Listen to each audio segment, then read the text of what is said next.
Welcome back, everybody, to another episode of the Gutter Run podcast. As always, I am your host, Andrew Paxson, joined by my co-host, Daniel Abramovitz. Dan, how are you, Howdy. sir? Oh, I'm doing excellent. How are you doing, bro? I'm doing very well. Are you most excited to talk about today's main Yeah, topic of discussion? I'm ready. I'm ready to ruffle some feathers today. Okay, We'll brother, we'll me say too. Me too. I think that that. this is going to be a really good one. This is Yeah. the episode that we'll be able to hang our hat on. Either that or it's the one that's going to kill the show, where all of a Yeah, sudden, what they're few audience members we have stop listening. they're gonna say we suck. Yeah, that doesn't surprise me. Well, regardless, I think that we have a pretty good show planned today. We're going to do the news roundup, followed up by a discussion on Joker Folie Adieu or Joker Madness for Two, directed by Todd Phillips, released this prior weekend. We'll then roll through what's on your nightstand, and then we do actually have some mail to discuss Oh, as let's well. go. So I'm Let's pretty go. excited about I'm that. all about that mail. Let's Absolutely. get it. Let's get it. Okay, well, I'll go ahead and bring up my document. A little peek behind the curtain, folks. I have an ongoing Google Doc where I try and keep my thoughts together so that I can tell what we're going to be talking Yeah, about. the blueprint. Okay, so first and foremost, this news is a bit old now, but just by the nature of how we kind of like get to talking about this stuff.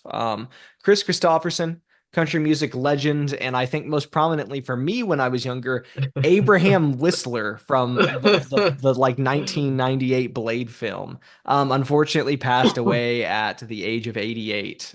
Chris Christopherson Yeah. was a Rhodes Scholar. He was one of the highwaymen. He is, hmm very lovingly regarded in the eras in which he worked.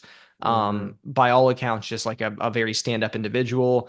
And I remember, I can't recall exactly what event this would have been at, but there was a moment in time when Sinead O'Connor was speaking out against some injustices that she was seeing in the world, and whereas she met, it might have been at like an MTV Music Awards or something back in the 90s, but whereas she was met with a lot of booing and some kind of like harsh Oh, feelings towards oh, was her. it was she talking about the Catholic Church and she ripped the Correct, page? That yes. was an Yeah. SNL performance. Yeah. Oh, okay, okay, gotcha. Yeah. Well, Chris Christopherson happened to be there, and he was one of few Oh, people to kind of console her in that okay. moment, and he seemed very reassuring. So yeah, Interesting. that's a pretty rough one. Yeah. What's your experience with Mr. Chris Christopherson, Daniel? Uh, yeah, I mean the Blade, of course.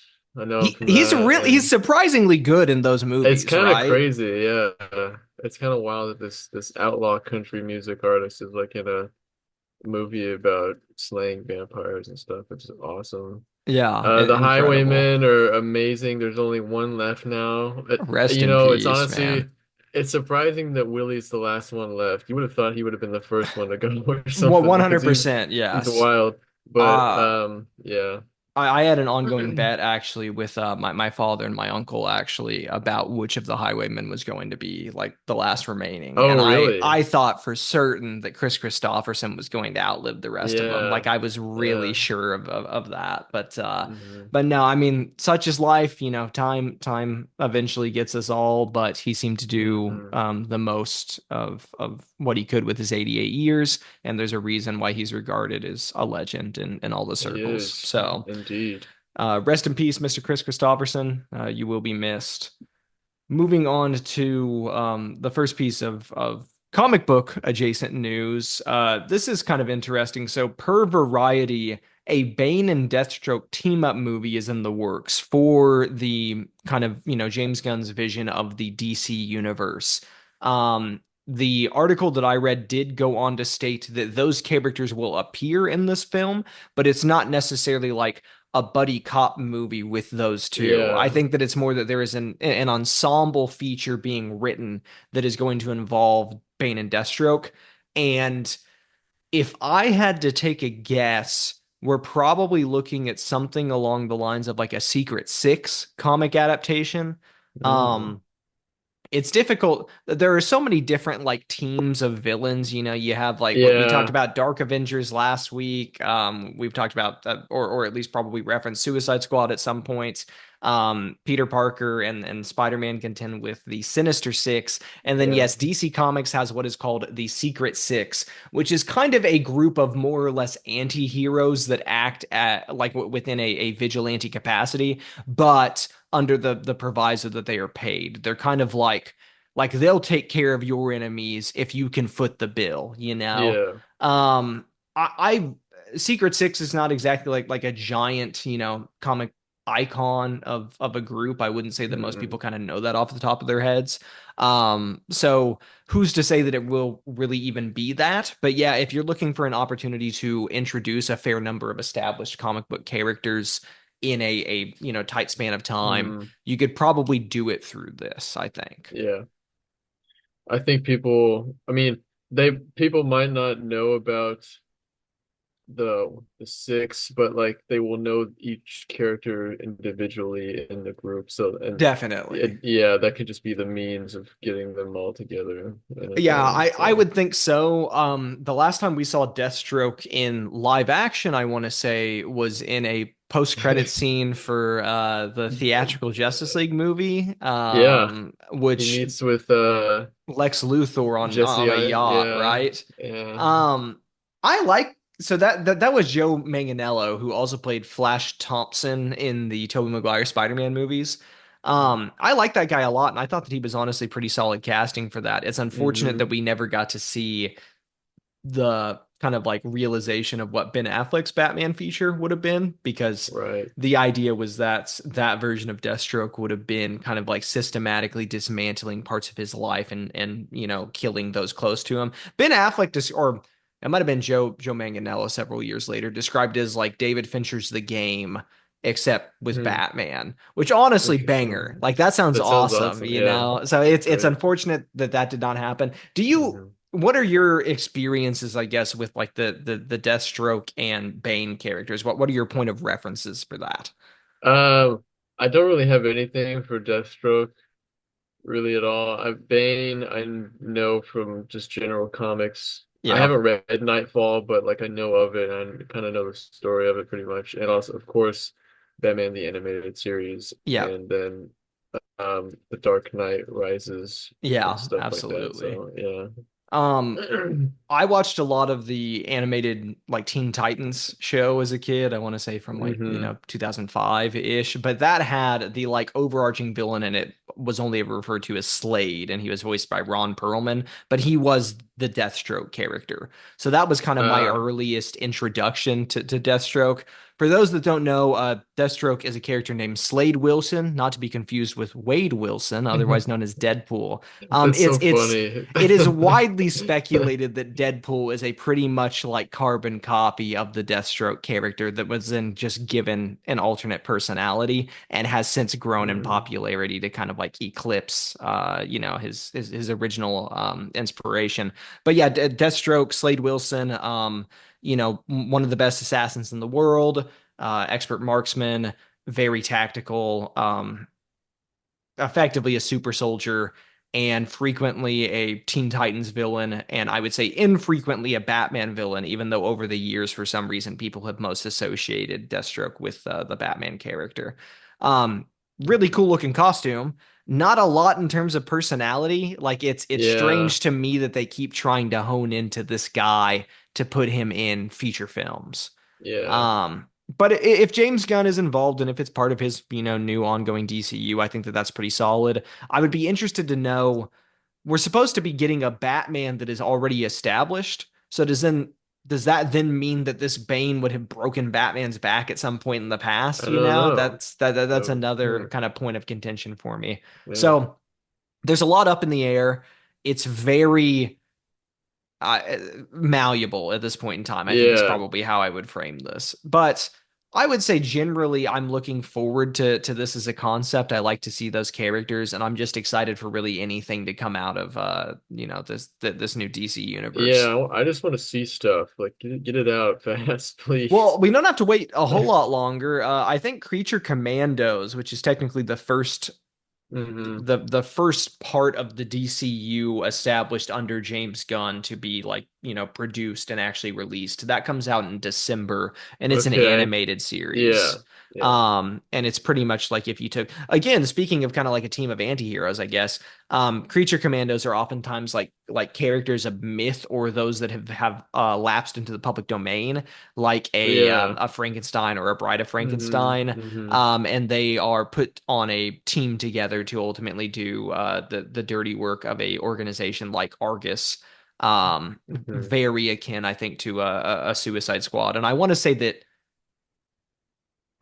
I wish I remembered this guy's name. There was a dude that had an incredible Suicide Squad run in the 80s that I know James Gunn is a really big fan of, and I Mm. wonder if he also wrote on Creature Commandos back in the day. But I can't think of that guy's name off the top of my head, so maybe we'll come back to that later. Okay. All right. Okay, here's our next kind of, topic of discussion. I understand that you have recently seen Francis Ford Coppola's Megalopolis. Yeah. I am here to report that Megalopolis is a megaflopolis because it is bombing horribly. Oh man. To date, it has made just under $7.5 million internationally. And this is off of a reported $120 million budget. Francis Ford Coppola had been trying to get this thing put together for, I want to say 30, almost 40 years. There had been several stops and starts. It was one of those things where he needed the technology to kind of catch up with the vision that he had. And I guess that he finally got to the point in time where he felt that he could, accomplish this, but nobody was willing to finance it. They thought that it was doomed from the get-go. He ended up selling off a lot of his winery business to self-finance, and we now have this movie that nobody except Yeah. you has seen. Yeah. Um, it's interesting that you mentioned the stuff about the technology because I get why what he was wanting to do because there is a lot of CGI and different like weird sequences of like computer generated stuff, but yet there's also times where that looks really bad and it looks amateurish and it looks like they didn't have enough money to make it look better, which is kind of sad. But at the end of the day, even if the visuals looked better, I don't know if it would make the movie any better.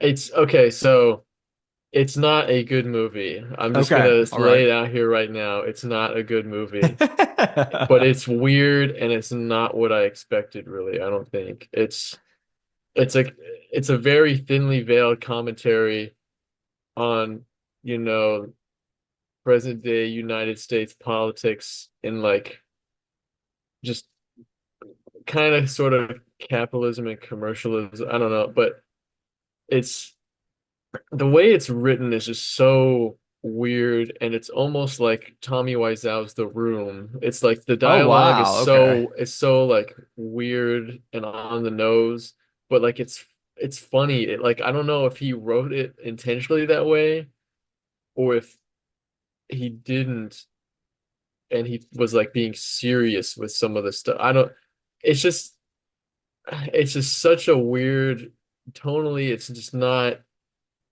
like even throughout the whole thing because like one second Adam Driver's like talking about like civilization and philosophy and stuff Okay, yeah. and then the next minute he's like on an acid trip and like at this Coliseum and watching like these guys joust and it's just like like it's just so weird like I don't but I feel like part of it was intentional that he didn't want there to be like rules. Like he just wanted to make a movie that he wanted to make. And that's kind of what he said. He's like, I've made lots of movies. I've made, I made The Godfather, which is, a mafia type movie. I made Apocalypse Now, I made a war movie and stuff. But I wanted to make a Francis Ford Coppola movie. And I'm like, The Godfather and Apocalypse Now are both Francis Ford Coppola movies. I Yeah, I don't was know what gonna you're say talking like your directorial about. stamp is all over those, and Yeah, some would say that the reason they work as well as they do is because of that.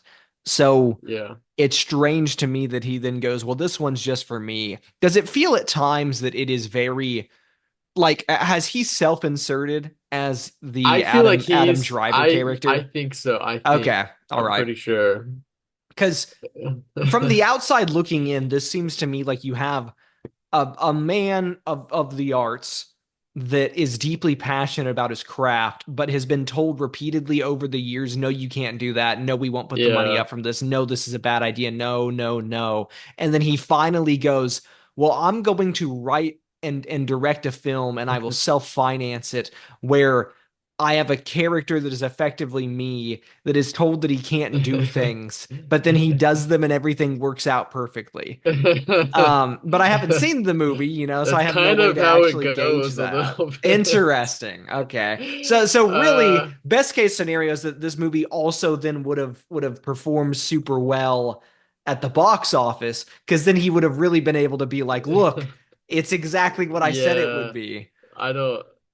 I'm not sure if the it wouldn't. I think partly why it is doing so poorly is because the distribution. He's probably paying for distribution, and they just don't have the money to like get it out there for as long as they would want and stuff. Yeah. But at the same time, if it was because it's already out of theaters where I am, but even if it was like in the theaters for a month, it would not have made its money back, I don't think. Because there's not many people No. talking about it, and the people that are talking about it are like, what is this even? Like, Yeah, it's because I haven't even, like, I don't want to, I guess, spoil any of our future discussion, but like Joker is a movie that is not performing as well as people would kind of want, or at least it's not meeting expectations. But that's like mhm. constantly being talked about, and I see Yeah, that I've in seen a in the lot media, more. and there's like a lot of coverage about that. Like people have opinions on it. Yeah. Megalopolis, it doesn't seem like really anybody cared whether it was doing well or not. No, It just no. kind of hit and then was gone, and that's kind of it. Yeah. Um, it's pretentious, but then it doesn't take itself seriously. It's such an odd combination. It's so weird. I don't know how to describe it. I was entertained though. That's the thing. I was kind of bored throughout the first hour maybe, but then like it just got so wacky. It was like I was laughing so much. Like I don't it was such a strange movie. And there's so many like stars in it. Like they must have been working for free for them. Like I don't know. Like Yeah, because it's a huge cast, it and was like a lot of people that are very prominent. Um, yeah, yeah, I wonder what they were sold on, or if they had been I don't like know. introduced to the idea of the movie at like an earlier stage of its production before it was kind of like Yeah. finalized. I it's he does do a lot of he takes a lot of risks sometimes. Like he tries new things like visually, but and narratively too. Like he takes a lot of risks with pretty much every aspect of this film, but that doesn't make a good movie. If Oh, it, I appreciate it. right, I yes. I don't. I wish it was. I would. I feels like he wrote it, and then he didn't let anybody else like read it and like critique it for him. Almost is Yeah. what it feels like. But I don't know. I don't Well, know. that is unfortunate, but I guess that we can at least appreciate that, Yeah, he really swung for the fences and that he this is a did. thing that exists at all. Yeah, yeah. I Um, guess. well, congratulations to Mr. Francis Ford Coppola. Yeah, I guess so. I hope that at some point this develops a cult following and you make your It money could. back in Maybe. streaming sales or something like that. Maybe.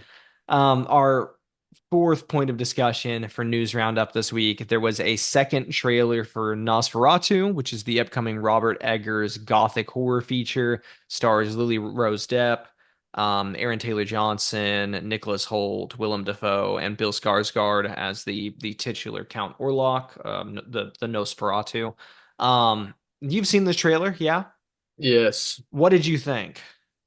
I it seems everything I see about it just makes me want this movie out even more. It just looks everything looks so good. Like Absolutely.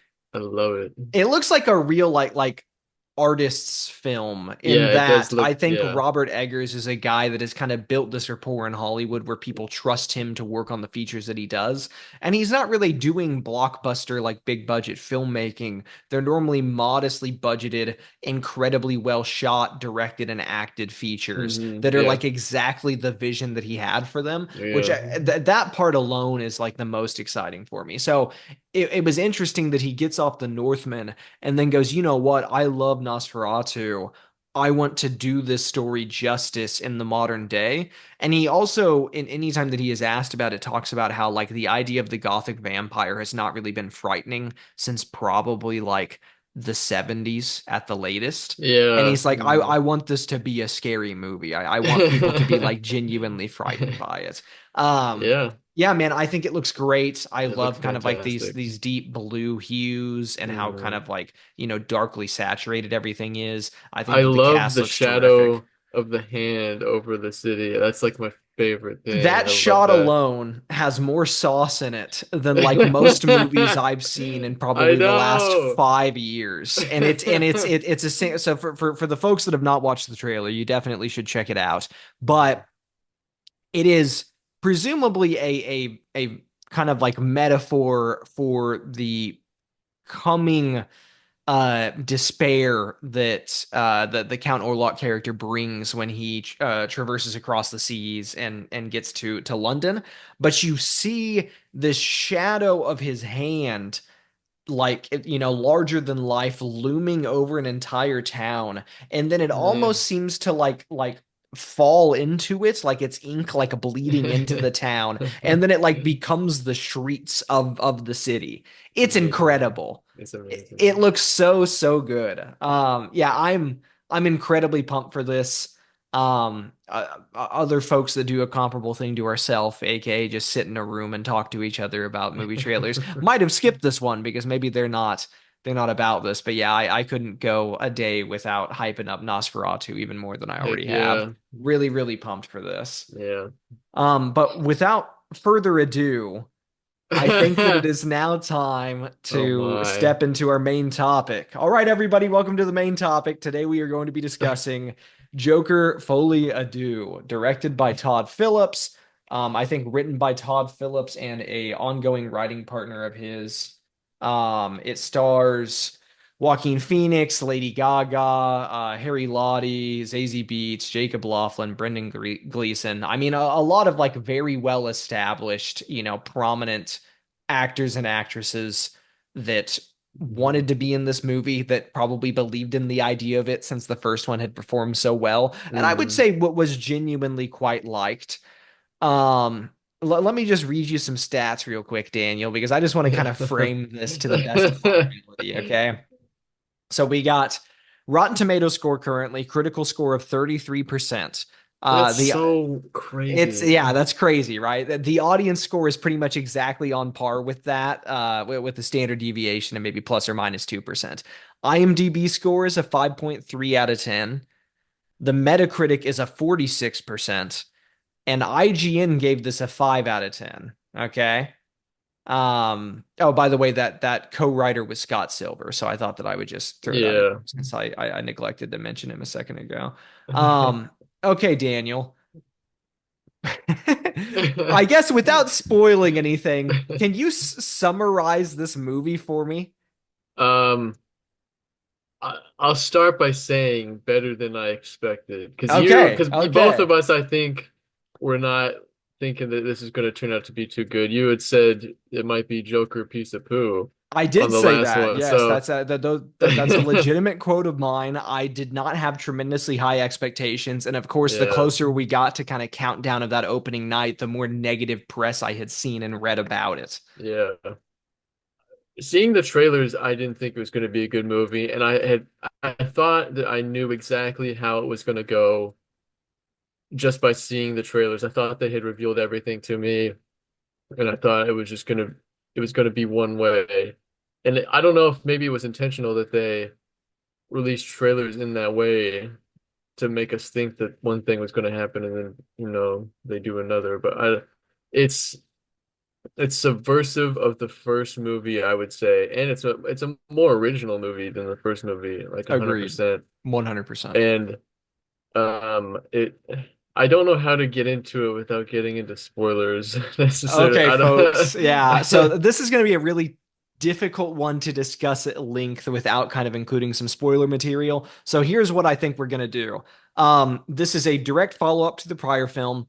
It covers much of the same ground and I think progresses the characters. There are natural repercussions based on the events of the first film that you Yes. see and experience in this film. Um, with all of this being said, this is a seemingly very controversial movie. Hmm. Although I think it's safe to say that Daniel and I don't really know why exactly. I Yeah, have I some don't. I have postulations about it. But Dan, before we jump straight into spoilers, if you were to rank this on the proprietary Gutter Run podcasting review score, where would you put this one at? I wouldn't say it's must see.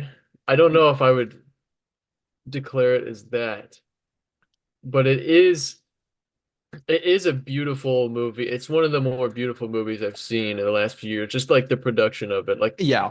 I think most people's gripes here are with the story and where it goes, but like it is shot phenomenally. Yep. And as was rumored, there are musical elements to this. It is kind of a musical. And I think all of that was done very well. I was very skeptical of Lady Gaga's casting, but now it makes sense given the musical aspects of it. But I think I am always one to say that you need to see like great movies in the theater. I think it just that's where movies are meant to be seen. But if you want to wait until this is on streaming, I would understand it. And I feel like for most people, they would have been much happier to have waited Yeah. for it to go to streaming. Probably I, so, yes. but I, I, I will say it was better than I expected. I'm not certain that I love the movie. I just don't understand why people are trashing it. It's not like the best movie I've ever seen or anything, but it surprised me and did more than I thought. So it is a good movie, but it's not I mean it's not like a 10 out of 10 in my opinion. I'll just say that, I guess. No, I'm gonna echo pretty much everything that Daniel said right there. I would say that this is worth paying money for. I bought a ticket. I bought one for myself and for my partner. We went and saw this together. She did not love the first Joker movie. I would say that she was lukewarm to maybe like mildly positive on it. And we both walked out of this, I think, enjoying it more than we did the first Joker. So, Hmm. yeah, I mean, if you want like a more legitimate score for since this one is so contentious and since people seem to be having a hard time figuring out whether or not it's worth checking out, maybe like a 7 out of 10. Yes, this is not a great feature. It's not perfect, but it's very solid and I think has a lot to offer, and especially in terms of Hmm. all of the technical filmmaking aspects. It looks great. It's performed great. I think it's paced very well. I was never at any point bored. And yeah, I'm confused as to what people thought they were going to get because this is about it for me. But then I read the negative press online and folks are expecting something entirely different. So I I'm going to know. say with that, we are going to transition into full spoilers. Okay. So here's your spoiler alert. From here on out, Yeah, we here will we go. hold nothing Here we back. go. Okay. So this movie is effectively a film. And tell me if at any point you think that I'm wrong. Because I Okay. don't want to be one of those guys that's like overly like I don't want to spend more time analyzing it than necessary as if I'm Yeah. trying to make up for like its pitfalls. But Yeah. realistically, and I think that this is very purposeful, this is a movie that is about media sensationalism, the narrative getting away from you, and I think Mhm. about like author's intent and the appropriation of art. Yeah, I Like agree. I and think and those are I feel good, like strong that is points. all super obvious and really apparent Yeah. and it makes like the most sense in the world to me, and I've seen nobody discuss that at length or really even reference that. Yeah. All of the complaints that I'm seeing are based on how people interpret the character of Arthur Fleck and what they Yeah. expected his kind of like transition into this, comic book style Joker figure to be. But that's not what the first film was. Mhm. I'd have no idea why this movie would then be that. It's so funny because those reactions that people are having are like the same reactions that like his following in the movie and Harley Quinn have. Like when things start tumbling down. It's I so completely funny. agree. It's like Todd, I have to give Todd Phillips way more credit than I think I ever have because Yeah. he seems tremendously self-aware, not only of the industry in which he works, but the media that he's created and the effect that it's had on people. Hmm. Um, I don't. I would not go so far as to call this genius because I don't think it needs to be. But No, people are obviously they don't have kind of like the media literacy they're toolkit, I missing think, to it. pick up on this, and they are missing it for that reason. And I think that they're really giving that they're not giving the film a fair shake because of that. Yep. So Harley Quinn is in this movie, which people were, I think, generally excited to see. We like Harley Quinn as a character. Hmm. Lady Gaga, I think, is tremendously talented. I like her music and also the films that she has chosen to appear in. And I guess we knew kind of from the outset that if you were going to cast her in this movie, there was going to be a chance that the music would be heavily leaned into. And then we Hmm. started hearing grumblings throughout the production process. Oh, this is maybe a jukebox musical. There are, times when characters are singing in the film, but they're singing to convey their emotion and kind of like their relationship to the environment that they're in. Right. And lo and behold, yeah, this movie is effectively a musical. But I would say that it's 20 total minutes of singing out of like a 2 hour long movie. Yeah. It's Like not it like Grease or no, it's anything. it's not something where like every aspect of the film is told through the music and the music alone. And in Hmm. fact, for those people that are maybe turned off by that as an idea, the first instance of a song and dance, like a musical number happening is an illusion that exists in the fantasy of Arthur Fleck. So Hmm. they immediately give you an out as an audience if for Yeah. some reason you're not willing to kind of buy into this as an idea. Most of the musical aspects of the feature are used to illustrate the dichotomy between the harsh reality in which Arthur Fleck lives versus this idealized version of himself that he created and propped up as being the Joker. Yeah. Um, I have to give the movie also a lot of credit. It starts with a Looney Tunes style animated intro sequence, Yeah. and it's like Warner Brothers presents, and it has like the Looney Tunes kind of like logo and the fanfare music, and it's like Joker in his shadow or whatever it Yeah. is, Hmm. and they pretty much in the first 3 to 5 minutes of the movie lay out for you what this film is about thematically in what is effectively like a children's entertainment piece. Hmm. Hmm.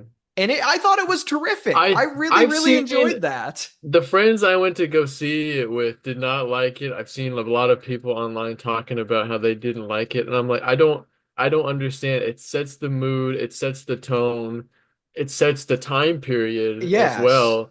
And I don't know how else I would have hated it if the movie just opened up on Arthur in the cell just being all depressed and stuff. Like this is a way better intro than just like starting like flat up against where Arthur is like right in this moment. Like Yeah.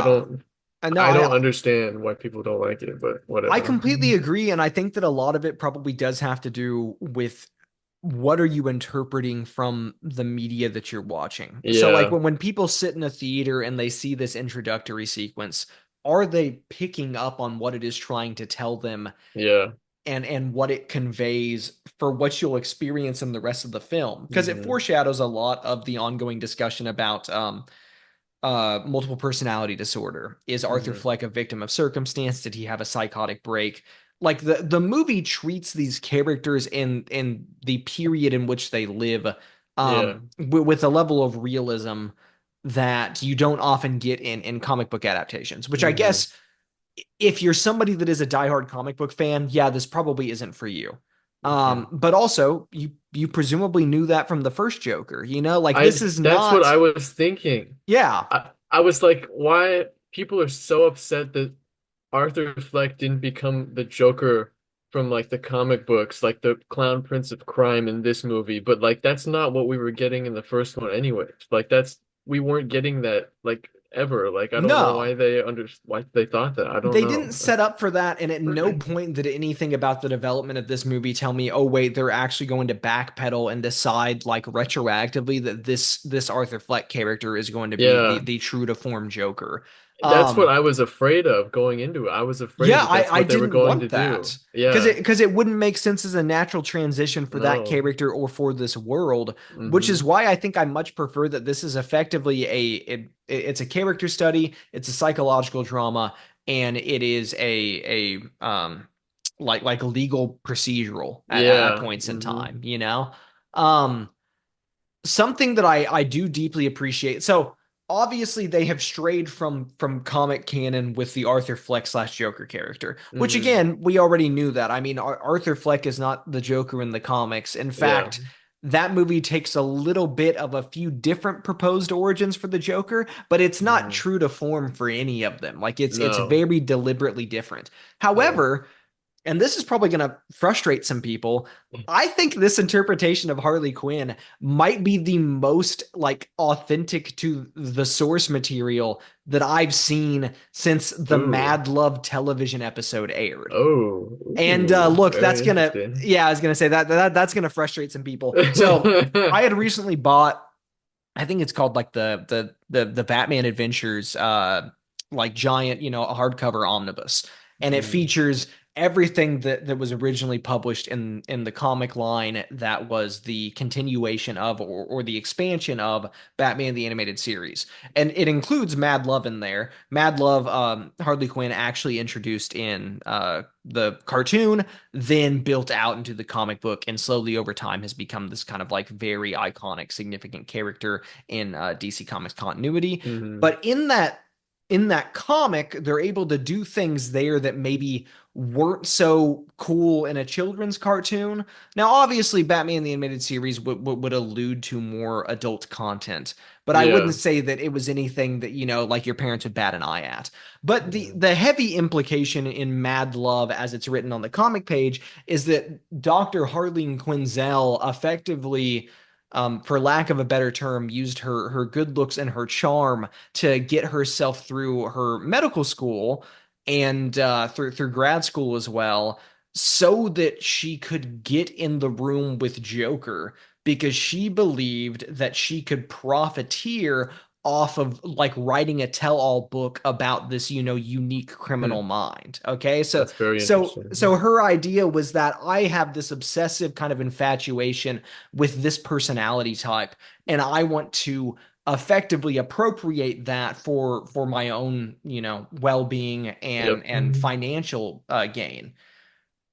I would say that's almost verbatim That's what is pretty much happening exactly what in happens. this movie. Yeah, 100%. So when I was watching this, I'm like, wow, that's like incredible that they're sticking so close with this character, but with an Mhm. aspect of her that has kind of been lost to time. Like people never reference that anymore. That's not Yeah. something that you hear about Hmm. regularly. No. And then of course in Mad Love and then in Batman the Animated Series, you know, she ends up meeting the Joker and falling for him, but that Hmm. is just because his criminal mind is too intricate for her. She could not keep up with it because it turns out she slept her way through her grad school and whatnot. You know, like she doesn't actually know what she's doing. Yeah. Whereas this Harley Quinn is infatuated with the idea of the Joker so much so that she commits herself into Arkham Asylum to meet and befriend him and kind of develop a romantic relationship for the purpose of kind of like building out and living on the idea Building a of mountain. yeah, building a mountain. That's the thing that they continue to say that, and Yeah. I guess that your interpretation is supposed to be that if the events of the prior film, you know, and the disruption of the political mechanisms in Gotham City created a hill, this kind of groundswell of support around the Joker, she wants to blow that up even greater. She wants to build a Hmm. mountain out of the hill. Um, so yeah, she wants that sort of like anarchy. She wants to feel like she has meaning and that she has done something with herself. So Yeah. she latches on to the idea of the Joker and she loves him for what she thinks that he is. But Right. the revelation of this movie, and I guess the biggest twist, if you want to call it that, maybe, is that after being very brutally assaulted by his prison guards, and also then witnessing one of the few people that was ever kind to him in Arkham killed by one of those guards just outside of his cell. Arthur returns to his ongoing trial, I think maybe on the third day, and pretty flatly tells everybody in there, I'm Arthur Fleck. I'm aware of the things that Hmm. I did. I have tremendous remorse for them. It got away from me, and I'm sorry. There is no Joker.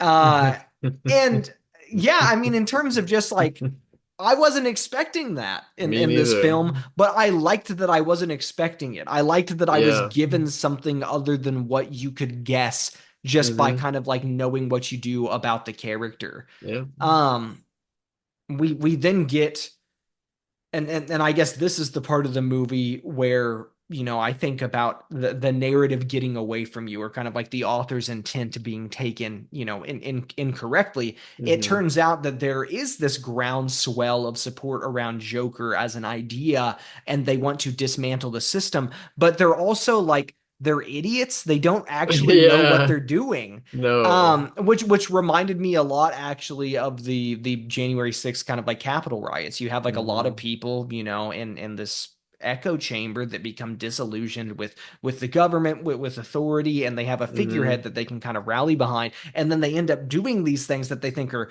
so kick ass, like we're defying the status quo, we're dismantling the system of oppression, and then they do something like in this movie, they bomb the courthouse that the Joker's trial is held in. And then Yeah. he walks out there, he's completely bewildered, he doesn't know what's happened, and they effectively abduct him to try and get him out of there. Yeah. And then when he comes to, he's listening to them and they're like, "What are we going to do now, man?" Like they had no plan Yeah. beyond this. They didn't know what was No. supposed to happen here. So he just jumps out of the car, he rolls out of it, he runs away because he did not want that. Again, kind of like No. author's intent, or Arthur's intent, if you will. Mm. He's a deeply mentally ill man. Hmm. He's effectively handicapped by his illness. He can't function regularly, and people have taken this kind of persona that was created out of his misfortune, and they've built it into something greater than it is, and they feel like they know it and they feel it and they believe it,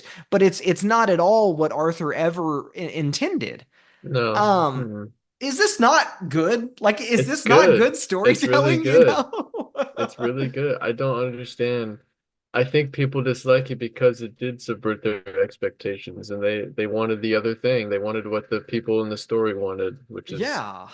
uh, upheaval in the political spectrum and stuff like that. So yeah, it's I was happy that that wasn't what it was because I thought that would be stupid. No, I completely agree. This isn't the type of movie or the fictitious reality where something like that does occur. It just doesn't make Mhm. sense for it. It's Um, so much the story that's told is much more personal and human. mhm. It's not this big grandiose ideology sort of thing. It's a the story is about Arthur Fleck, and that's what it needed to be. It didn't need to Yes. be about the Joker. That's what these movies should have not been called Joker. They should have been called Arthur Fleck. Arthur And Fleck Folie Deux. Yeah. yeah, and people probably would have, appreciated it more if that was the case. It's kind of like the Godfather 3 syndrome, where people are like, well, Godfather 3 isn't terrible. It's just following up like two of the greatest movies ever made. Hmm. So like Yeah. maybe if you called it something different, Right. people would like it more. Yeah. Um, I guess a few other kind of like points that I wanted to make sure that I mentioned in here. I think that this movie also follows up on many of the thematic elements of its predecessor, Yeah. and improves upon or expands them. So like Hmm. something that I was talking with my partner about is that the first movie was about the systems and the authority that is meant to protect you as a citizen failing you. And then Hmm. what happens when, our most downtrodden are kind of like let go on their own devices and we can no longer accommodate them? Hmm. How do they fit into the world? And it turns out quite violently, it seems. Yeah. Well, this movie, I think, continues with that trend because Joker is in Arkham, which actually they've changed it from Arkham State. I think it might still be Arkham State Hospital, but now rather than just being like a place in the city, it's effectively its like own Alcatraz Island, which Yeah. I thought was really good, and I like that visual is quite solid to Hmm. me. Hmm. But he's in Arkham, and the care in Arkham is horrible. The Hmm. guards are terrible. He's not looked after. The circumstances and the provisions by which all of the inmates live are, horrific. People are constantly being beaten and bloodied. They're not taken care for, which again Yeah. I think is just kind of like an extension of, okay, well, the system is failing this person at every possible avenue, and then it ends up incarcerating him for that, and then he's still being failed in there. Like there's no real chance Hmm. for rehabilitation. In Hmm. fact, the only person in the movie that seems to have any idea or want to do anything at all for Arthur is his lawyer slash psychiatrist, who firmly believes that he has multiple personality disorder and is trying to get Hmm. him exonerated on that. But Arthur, based on the once of Harley Quinn, ends up foregoing his lawyer in Hmm. during the trial and choosing to represent himself. And Yeah. something that I kind of find interesting is that I think the movie is also telling you that the lawyer was misguided as well, because she ultimately Yeah. wasn't right, No, she like wasn't. she Yeah. was trying to get him exonerated, which yes, I guess would have been more beneficial for him, but her postulations about what had caused this were not correct. Yeah. So there are layers to kind of like what the Yeah. movie is saying and the happenings in it, and I do deeply appreciate that. Hmm. I also like that certain characters are brought back to testify in this, and then you get to kind of hear what their experience was. And Hmm. one character in particular, and this scene was maybe the most kind of like heart-wrenching for me. Um, uh or I guess it tugged at my heartstring. I was trying to say gut wrenching and tugged at the heartstrings, but I like combined Yeah. them together. You You messed it understand? up. Yeah. No, they bring back. I think his name is Gary Puddles, who is Yes, the Mr. the Puddles. the little person from the prior film. And Hmm. he is testifying about the instance in the prior film in which the Joker, or Arthur rather, he stabs to death quite violently the kind of like mean bully clown that he worked with in the first film. And I honestly found that scene tremendously funny when I watched the first movie, because then Mr. Puddles has to try and walk out of the apartment, but he can't reach the latch to like unlock the door. So he Yeah. just has to stand there and watch it. And I Hmm. and I think it was darkly humorous in the first movie, but then in this film, they recontextualize that by Gary having to come in and testify, and people are laughing at him as soon as he walks in, because he's different, because he's, Right. he's the other. So already, it's like a very hostile environment, but he gets in there and he's being cross-examined effectively by both Harvey Dent, the attorney trying to get Arthur killed using the death penalty, but then also by the Joker himself when he gets up and questions him. And Gary ends up kind of breaking down. He's just like, "Look, Yeah. I haven't been able to return to work. I can't sleep. You were the only person that had ever been nice to me in this world, Hmm. Hmm. and you're a monster. Like, what happened to you?" Yeah. He's like, "I don't want this. I know this isn't you. I know you're different. You used to be kind to me." And it's Hmm. really, I think that it does change something in Arthur upon hearing that. I think that he does Yeah. understand, oh, my actions had tremendous consequences that even deeply, hurt those around me, those few people that did seem to care for me. Hmm. And that's just, it's sad, but it's poignant. um I appreciate seeing that character again. Yeah, that was like probably the best point in the movie, probably. Definitely. It was great. Did you have some other kind of like, stuff in there that you thought was Um, worth mentioning, or kind of like some highlights for you? that one you just mentioned was a great point, and then him, finally like saying like, "Hey, I'm not the Joker. Like, I killed these people." I think I would have been upset if they had like gone with, oh yeah, he does have two personalities, because I think that's cheap. It's been done Yeah, too much it's before. it's a cop out. Yeah. So, but I think the way they did it was really good, because like it was whenever like Joker is cross-examining Puddles, he's like, I would, he's like, you were the one that was nice to me. Like you weren't like this. I thought that that's like maybe how he was going to get off, is that like the testimonies of like his change in behavior would like make the jury believe somehow that he did have two personalities, but that's not what happened. Is that the testimony changed Arthur himself and realized that this wasn't like some personality. It was just him, and the decisions he made led him to become this sort of figurehead that wasn't even like what he made for himself. It's what other people, the people of Gotham that supported him like made him out to be kind of. Yeah, And that was poignant to me. That whole scene when he finally admits that, and he's like looking at the camera and stuff. It was just, I felt Joaquin put on a really good performance in this movie. I thought he was like really good, and yeah, he showed like the variance in like mood of Arthur, like versus like him like thinking he's the Joker, and then also him when he's like depressed and but just mentally ill and stuff like that.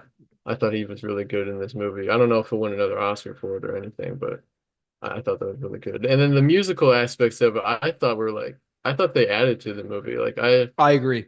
I I've heard people say that it was just kind of like window dressing, like it wasn't like meant for anything. I think it really added a lot to the tone of it. I mean, just seeing like where these characters are with each other, because I think I forget where I saw somebody pointed out that like the songs that Harley sings are like songs about like power, like the song about like building a mountain, like we talked Yeah, about, like, but the songs that like Joker starts are like about love songs yeah, and stuff like absolutely. that. And I think that shows like the difference in the two characters. And this is also like a love story. Like this movie, like you had said before, this movie like almost makes the first one better, because it like at one point like he kind of describes in a television interview like the events of the first movie. He's like, like nobody even knew who I was. Arthur Fleck Yeah, was like, nobody even knew who I was. I went on Murray Franklin to kill myself yeah, in front of national television, but then Murray Franklin didn't play the part that I wanted him to play in my death, so I killed him. yeah, And that like just blew the whole thing wide open for yeah, me when that was said. absolutely, That was 100%. like, oh my gosh, because it's about Arthur. It's about him and what he wanted him for himself and his life and what he wanted society to see him as and stuff like that.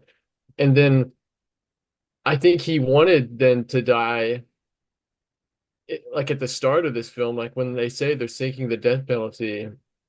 I don't think that probably phased him at all. I feel like probably what he wanted, but then he met Harley, and then he had a reason to live. Yeah, he had this renewed kind of want for Yeah, companionship, and he felt like, oh wait, there is somebody out there that does yeah, appreciate me.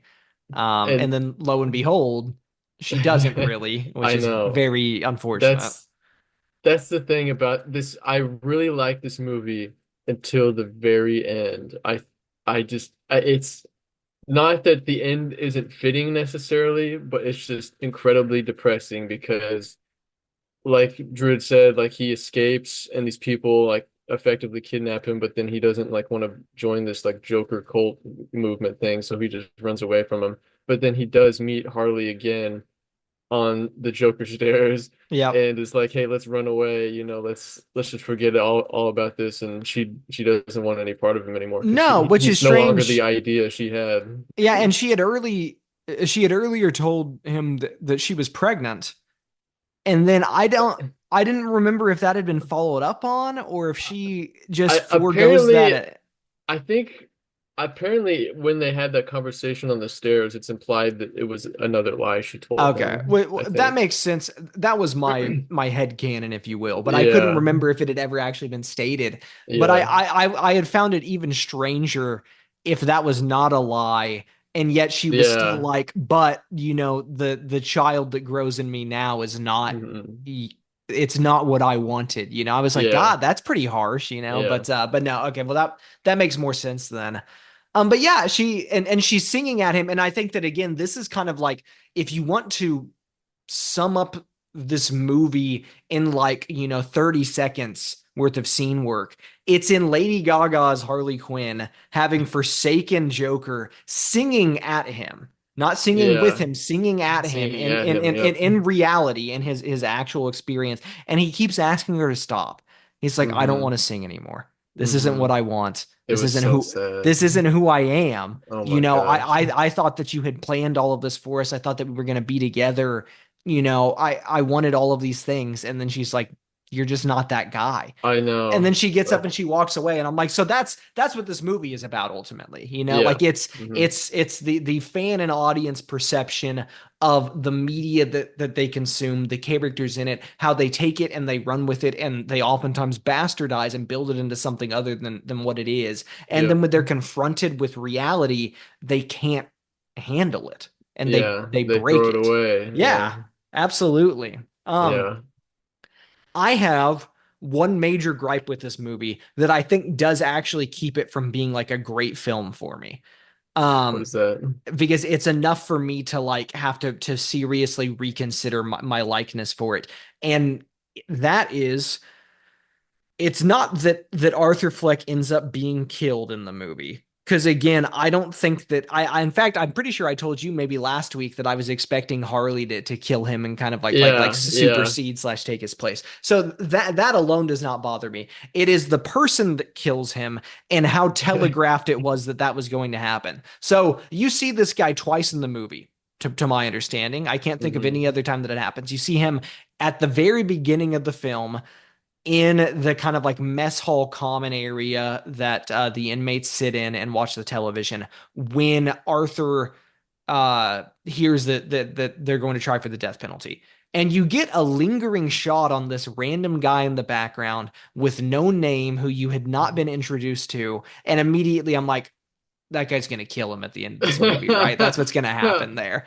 And yes, that is what happens. But then, moreover, this seems like such an afterthought to me that almost does feel like fan service. Like it's trying to like defer out to the audience a little bit to be like, see, you can still, we can have our cake and eat it too. You can still get what you want. Because it Hmm. turns out that this unnamed inmate that was already in Arkham Asylum ends up murdering Arthur Fleck. He shivs him, several times in a part of the prison. And it seems like the guards were in on it too, because the guard Yeah, like I think calls him up and so. then like runs down the corridor and gets away from him.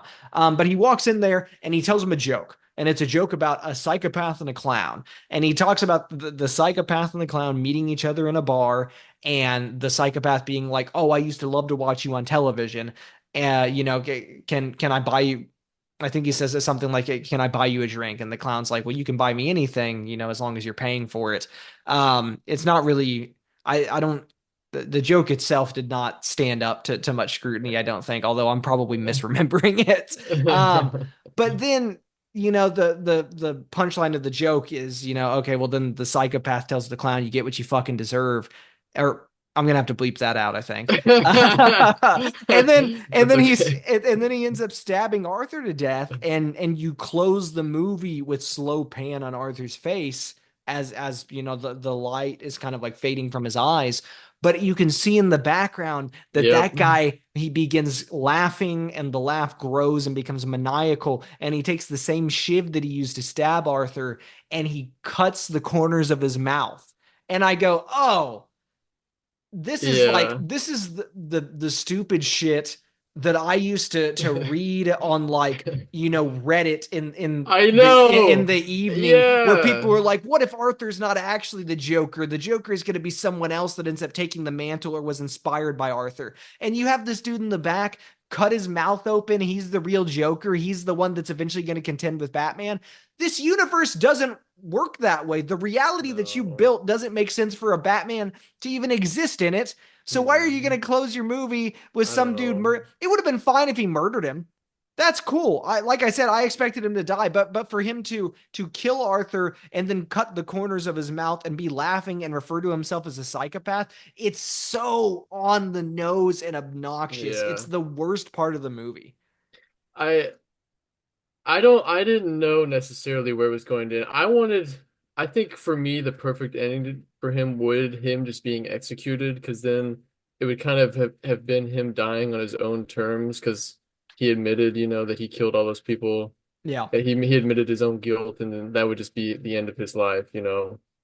I it was just so gut-wrenching, because it just there's nothing redeeming about Arthur Fleck's life whatsoever. No, Like this, absolutely not. He it's he gets no silver lining. it was just it was just the most depressing thing, like, just to see. And the way the stabbing is portrayed is just it's so real and visceral, and the sound and the Yeah. cries from him, it was agonizing for me to watch.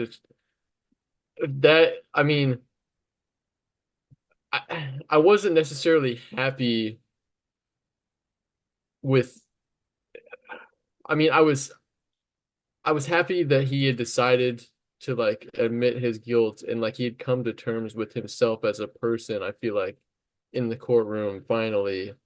And I felt like this is, like, the best place his character has been, Yeah, maybe. agreed. So it was just so, like, disruptive then to see him get just murdered so violently, I guess. Yeah. It was just so depressing for me to watch, because it just meant, I don't know. I guess it doesn't take away any meaning from the rest of it. It's just so depressing. But yeah, I don't think a lot of people caught that the guy that killed him is supposed to be, like, the actual Joker. Yeah. But I caught it, like, instantly as soon as I I did saw too. him I was like, laughing. oh, okay, that guy's I was like, "What are obviously you like the real doing? Joker. That's Yeah. not what this movie is about. Like, No, it's what?" not. It feels the most fan servicey and comic booky out of a movie Hmm. that very obviously does not care for fan service. Yeah. Um, so that was goofy to me, and it did really take me out of it. And it was unfortunate to end on that note because a lot of people walked out and they're like, "Oh, they killed my hero, Arthur Fleck." Well, Yeah. one man, you're wrong. Okay, you gotta reevaluate Maybe yourself. Maybe it was supposed to be sort of symbolic for the people that wanted him to become like the Clown Prince in this movie, where maybe he was like, "Okay, you don't like this version of the Joker I made? I'll kill him with the person that you want." Yeah, Maybe that's yeah. maybe what That's he's a doing. good I way don't to put know. that because there's always another Joker. I mean, people didn't care for the Jared Leto Joker. We have a Joaquin Yeah. Phoenix Joker. Maybe you don't like the Joaquin Phoenix Joker, but we have Barry Keoghan Joker in the Robert Pattinson Yeah. Batman. There's always another iteration, there's always another interpretation. There'll always be Yeah. a new Joker, and oftentimes the prior one is killed in order to make room for the next Hmm. one. So that's not a bad idea. I Is it still guess. dumb? It's Yes. still dumb though. Still very dumb, definitely. Uh, Man, that's crazy. Okay. I mean, I'm happy that we were able to kind of like openly discuss this though. I was really I was of two minds about it. Because I was kind of hoping that you would either dislike it and I would like it, or I would like it and you would dislike, or yeah, yeah, yeah. vice versa. Um, because you and I have pretty, I think, comparable opinions on a lot of the media that we consume. Hmm. So it would have been nice to have some sort of like juxtaposition there, I guess, Right. just for the sake of variety. But no, when I was reading all the reviews and seeing how negative this was, and then I ended up talking to you about it on, we were texting each other. Mm. I was like, I've got something really controversial that I'm going to say about this movie, which is that Yeah. I think it's a better movie than the first film. Mhm. It's far more unique. It doesn't feel Yeah. nearly as derivative. It has a lot more to say, and I think it does so more concisely and without Mhm. all of the kind of like dead air or like fluff around it. Mhm. So yeah, I like it a lot. I'm deeply impressed by it. And Mhm. I guess if you want kind of like a further rating on at least my end, I did pre-order the Steelbook. I did Oh. pre-order the Steelbook for this Oh, one. this guy. I've got the Steelbook for the prior one. I'll have the Steelbook for this as well because I think Nice. it's pretty darn good.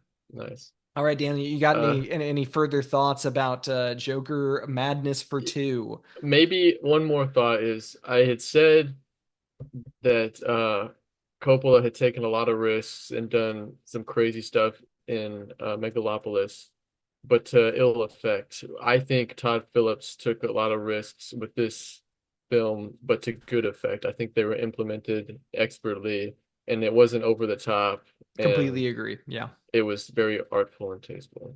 Yeah, with it's one it's final words. insane that I'm having this sort of discussion about a sequel to $1 billion Joker movie. You know, like Yeah. I would have never thought that this was how these events would transpire. But I would No, say that this is pretty definitive. I don't expect to ever get anything else out of this particular version of no, continuity. no. This is done, you This know, is and it. I think that's all for the best. Yep. Okay, well, with that being said, we can now transition into what is on your nightstand. Now, Daniel, I understand that you already spoke, in some detail about Megalopolis. Did you have anything Hmm. else that you thought would be worth discussing for what's on your nightstand? Um, oh, maybe a few things. Um, I had been listening to some Beach House Okay, this week at yeah, work, yep. and I'm a big Beach House fan. If for those of you who don't know, Beach House is like this sort of indie dream pop, sort of shoegazy kind of psychedelic kind of band.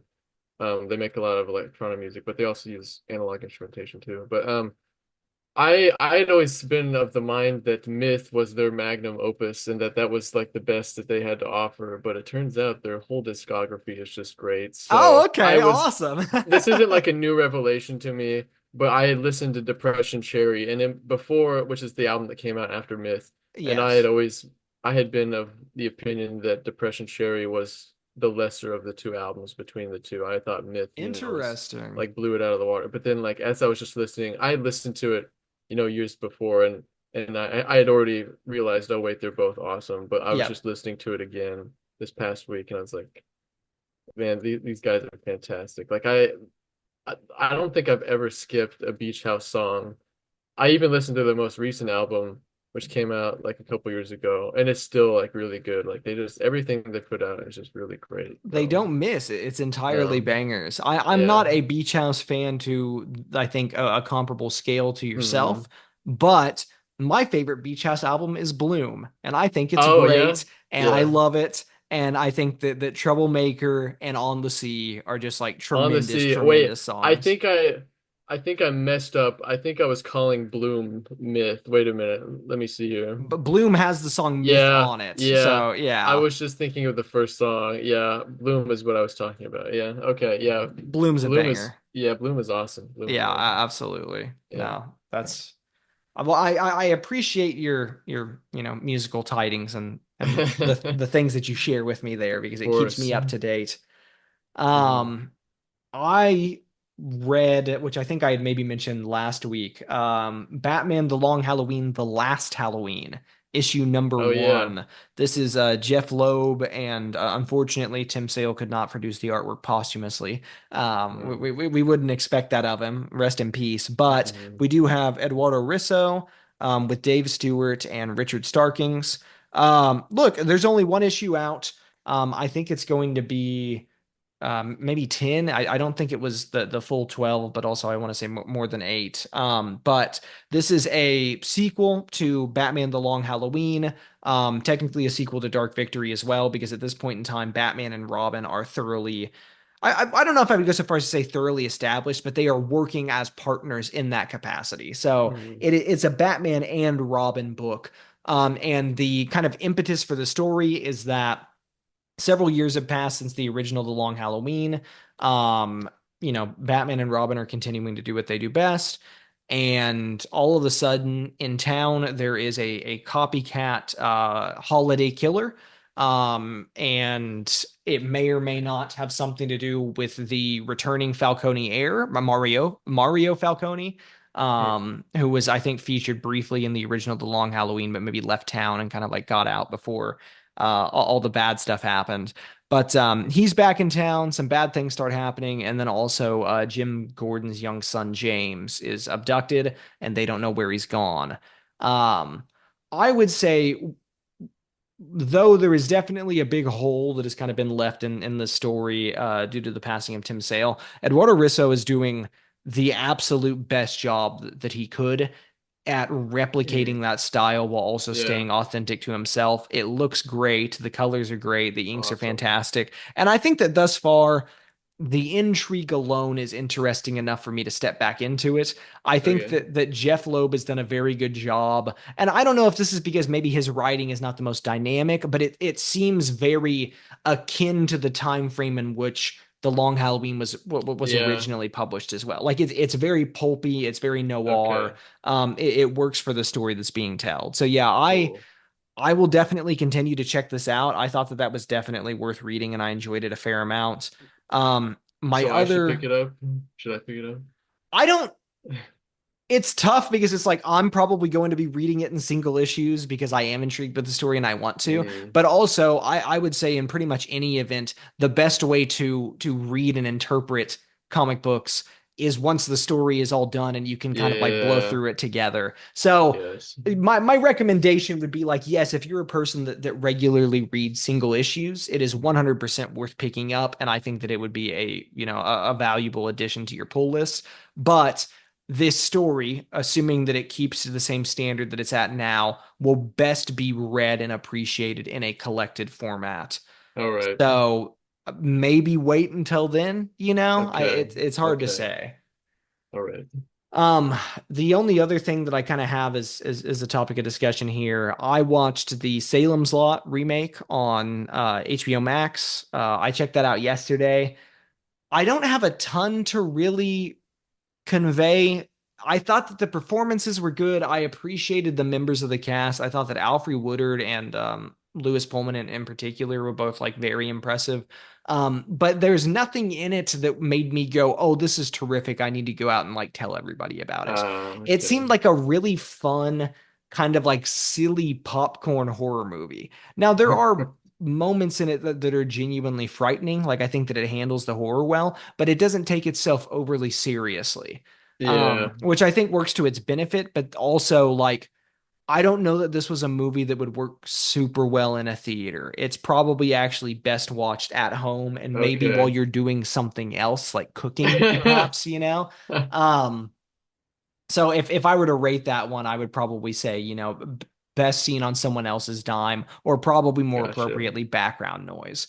It wasn't bad. It was a good time, but like I think that I had been cooking and cleaning and I had the movie on and I would check my phone every now and then Yeah. as well. And it was good and I felt like I got a fair amount out of it. I will say the makeup for the main Barlow, I think Kurt Barlow is technically like the main vampire. He's the Nosferatu looking one, but the Mhm. makeup on him in particular in this I thought was stellar. Like Yeah.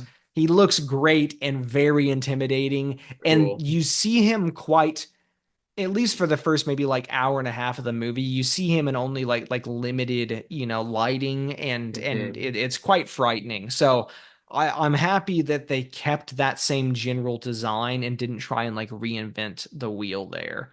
Yeah. But yeah, that's probably all I've realistically got to say about that. Did you have anything else in terms of the what's on your nightstand segment? Um, I guess I'll mention it just 'cause my wife had mentioned that she had watched this movie that had been like recommended to her on TikTok, and I was kind of weary of that just because of that fact that came from TikTok. But it actually turned out to be pretty good. What did you just text? You just texted me something? I Oh, the sent face I of sent you a photo of the creepy vampire. Yeah. that's really good. That I is think really so good. too. Yeah, I like that a That lot. almost makes me want to watch it because of that. That's It cool. was Awesome. fun, man. It's a fun thing to put on again, kind of as background noise. Yeah. Sorry, Um, you were saying no, your you're wife had good. been recommended a movie on TikTok. Yeah, it's called Dinner in America. It came out in 2020. It's this sort of it's an indie sort of comedy romance movie. It almost felt akin to like a Napoleon Dynamite almost, except it was more of like a rated R mature audience type of movie. But it's about this like punk rock dude who meets this girl with or who's neurodivergent, and they end up like falling in love and stuff, and like he's running from the cops kind of sort of thing, and he's also trying to like perform and stuff, and it was a lot more entertaining than I thought it would be, and it's funny. It doesn't take itself too seriously. It might be the first film from this guy Adam Reimeyer. I don't know if I'm saying it right. Oh, Or maybe it that. actually came out in 2022. I think there was some COVID delays or something that happened with it. Oh yeah, It yeah. didn't get a theatrical release, but it's on Hulu right now, but it was actually a pretty good watch, I thought, It Huh. was yeah, it was cool. I thought I mean, it's very obviously an indie movie and stuff, but Yeah. I thought it was sweet and it was wholesome and stuff, and it was funny too. Well, So that seems pretty nice. And yeah. so you said Dinner in America. Yeah. This has nothing to do with the Supertramp album Breakfast in America, does it? No, Okay, no. all right, because I got I a I mean, little I guess excited for a maybe. second, you know? Yeah, I don't. Yeah, it's kind of symbolic, I guess, of like the themes of the movie, because like the girl comes from like this typical white kind of conservative family, and then there's this punk rock guy who also actually comes from a conservative white family, but he's like a punk rocker. So That's yeah, that's it's normally how cool. it works, I find. Yeah, yeah. A lot of the coolest punk rock folks that I've ever met came from some pretty strict households. Okay, well, interesting. Maybe that's something Yeah, that I could check out or maybe watch with my girlfriend, and maybe. we might Yeah, enjoy that. yeah. So, I do want to get to fan mail. Ding, ding, ding, ding, ding, ding, Let's ding. go. So since we actually Yes. have something to discuss this time around. Okay, so I've only got one piece of fan mail here. And this Oh, comes from Jesse. All right. okay. So I'll Okay, read this Jesse. as is. Jesse pointed out that I actually missed on a pun that I tried to make in the prior episode when I was like, we could retitle our podcast to the Gun Run, and then he was like, well, you could have done Gunner Run, and that would have worked out better. Well, I think that was part of the idea, in my head it was GUNN Run, but such is life. Okay, Oh I'm my just messing gosh. around. Jesse's a homie. Okay, with Jesse writes, with the negative feedback around most of the MCU television shows, what are your thoughts on why Disney is still doubling down on them? And do you think we will see a hold on MCU shows for more developed 2 or 3 episode series? Um, do you have thoughts on this? I was gonna say I could probably burn through that. Um, as for the why they Disney keeps putting them out, in my opinion, I think that's all they got. So that's kind of what I think. So, I tell me what else Disney's putting out right now with kid. I don't even know the kids stuff that's coming. I don't know, but I mean they've also bought a lot of stuff that they didn't make so that you can watch on Disney Plus. So Yeah. that's kind of also where they're trying to get some money from. But I don't I think they're putting also out a lot of good stuff these days. I would agree with that. I also think that it's important to recognize that a fair number of the stuff that is still being released are things that have been like in production for a fair amount of time. So I don't think Yeah, that like they because Bob Iger is back as like the CEO of Disney, but Bob Chapek was ousted because he kind of like really poorly handled, I think, the pandemic as well as kind of like Disney's relationship with Pixar. But one of the first things that Bob Iger said, they were going to implement is he's like, we'll have a maximum of like one, Disney Plus MCU TV series a year and like 2 theatrical movies released a year. For okay. the Marvel stuff in particular. Well, Hmm. I think he's only been back as CEO for like a year. A lot of Yeah, this stuff was already in production slash like kind of, moving before then. So I feel like they haven't yet like it doesn't look like they pumped the brakes, but they have. We're just not seeing what yeah, that yeah. ends up, um, looking like yet because they're still having to get out the stuff that they Right. had already filmed. Um I guess like case in point, the Ironheart series, which is the Riri Williams led kind of like young intelligent Iron Man type character. She's like a 15-year-old that I think goes to MIT, I want to say, but she was in Black Panther Wakanda Forever. That came out several years ago now.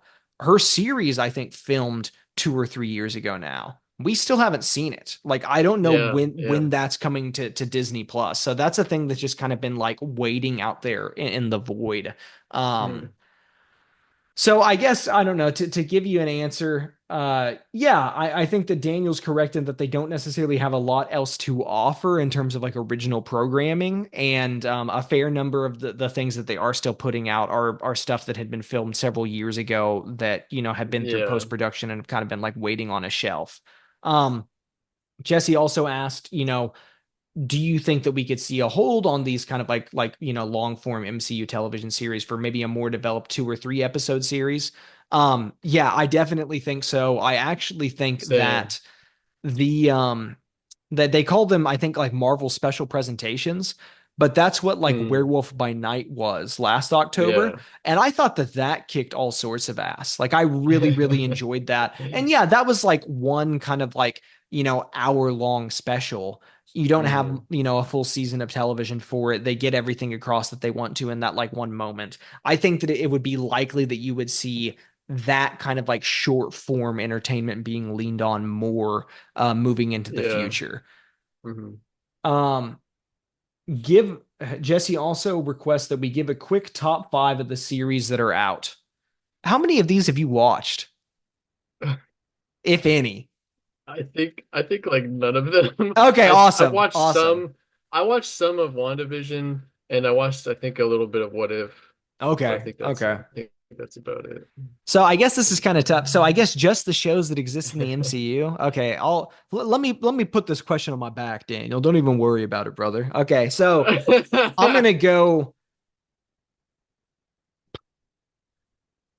I'm gonna split Loki season one and season two out into like separate items because I otherwise don't know if I Okay. have enough for five. But I'm probably gonna go Loki season one, WandaVision, Loki season two,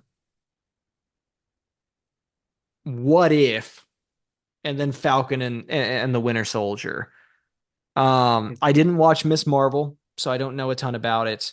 I have not watched Agatha all along, even though I've been told that it's actually a surprisingly strong series. I would love to put X-Men 97 in there because that's like the definitive best of all of those, but unfortunately that's not an MCU property. So yeah, I know it's kind of a cop out Uh, to split both the seasons of Loki out, but I can't really think of a better way to do you that. didn't watch Secret Invasion either. Was that too soon? Absolutely not. I wanted nothing to do with that. It seemed horrible, and they had an AI opening credit sequence, which I obviously feel very negatively about. So yeah, Yeah. I didn't want to touch that thing with a 10-foot pole. I guess to give you a quick rundown, first season of Loki was very fun. They pretty much just did Doctor Who in the MCU. Tom Hiddleston is electric as that character, and I thought that they developed a really fun supporting cast around him. The Hmm. mystery of who he who remains was going to be was very fun, even though I think most people kind of knew that it was Kang. WandaVision, exciting, new, kind of like a novel idea. I appreciated that it jumped through the different decades of television. Yeah, that was cool. I like all the characters in there. Um, Loki season two, not as strong as the first season, but I think that when you look at them as like a part one and part two, it makes sense. It does tie up a lot of loose ends, and I think that like that final episode was very impressive. Um, what if I think I only watched the first season of?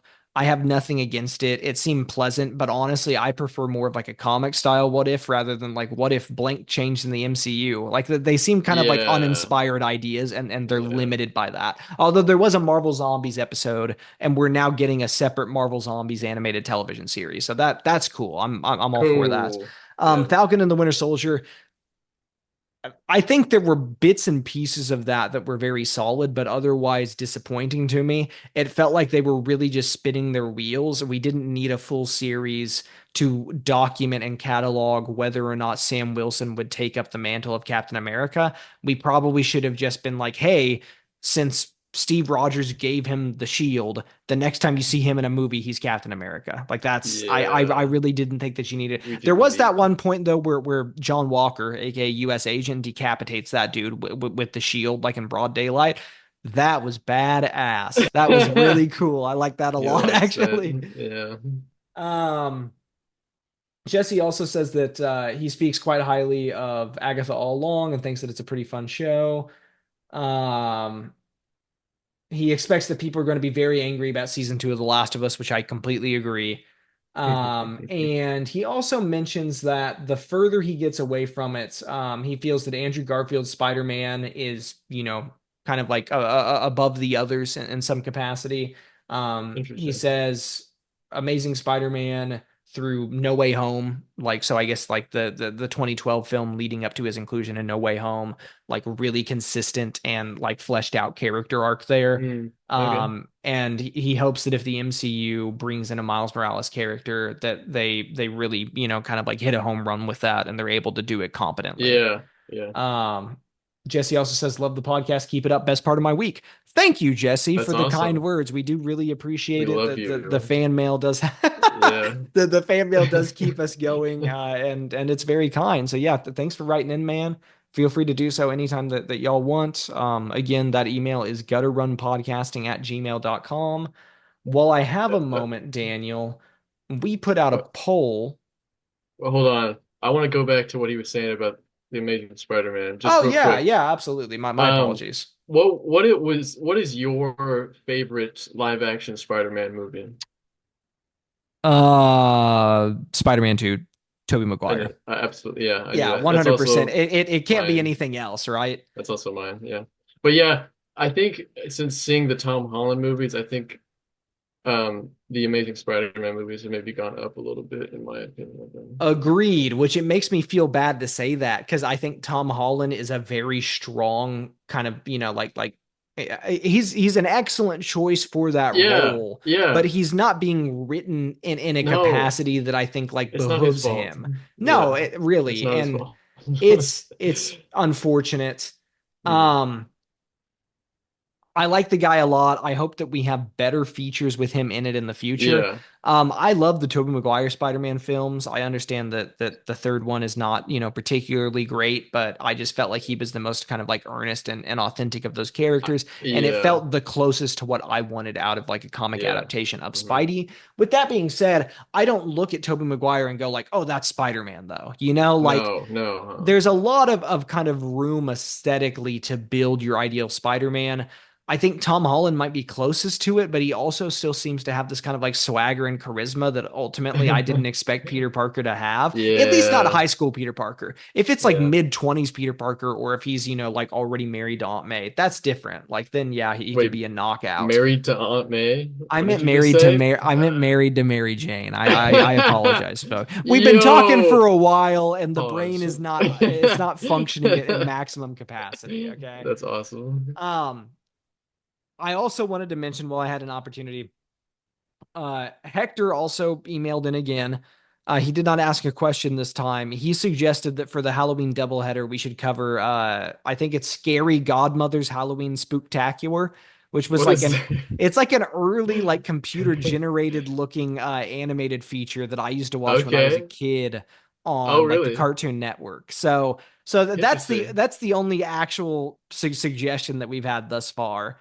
Okay. Um, I also put up a poll last week on what sort of like what type of media we should cover for the Halloween doubleheader. Of course, we'll be Yeah. covering the original Halloween, but I put up movie, comic, television show, or other. Every person that voted in that said movie. So it looks like we're going to Okay. be doing two movies, and that'll end All up right. being what the Halloween doubleheader is. We'll do it. Okay, well, this one has been kind of long winded. I apologize, Yeah. everybody, but That's I think that we had a lot to discuss so far as Joker absolutely. goes. I will do my best to get this up tomorrow. Daniel, you got anything else that you want to make sure you mention? Um, I hope everybody has a great fall week in this month of October. That's very kind of you, Daniel. I You're deeply welcome. appreciate that. All right, everybody. Thank you so much for tuning in to another episode. This is a very fun experience, all in all. So we, Yes. appreciate your continued support. Send As more mail. always, yes, send more mail. Send more mail. What we do like the discussion. Thank you again, Mhm. Jesse, for writing into us. Whew. We hope that y'all have a wonderful rest of your day. As always, I'm Andrew Paxton. This is Daniel Abramovitz, and Yep. thanks for checking in with the Gutter Run podcast, y'all. Bye bye.